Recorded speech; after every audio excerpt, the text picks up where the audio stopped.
yau na zo ne fitar da ke ta gaba ki da akwai wani ɗawa ɗan wahala daman gayan nan na sha ganin ki tare da shi to ba na so in ku har kika ce lallai za ki ci gaba da dan da wannan shi to na rantsi da Allah zan kare ni kwana a gurin duniya kin gane zan kare ni zan fitar da yabon duniya na fitar da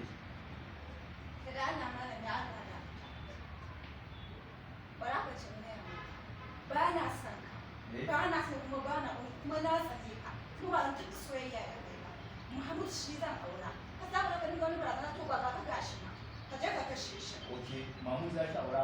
shi ni ba ta so na ba na kuma kika ce na rantsi da girman Allah yana ta ashi a duniya ba za ki je in ga miki ni ina son ki kuma babu abin da akan ki ni da ke musu karawa kuma ko menene zan yi akan ki ba don kuma saboda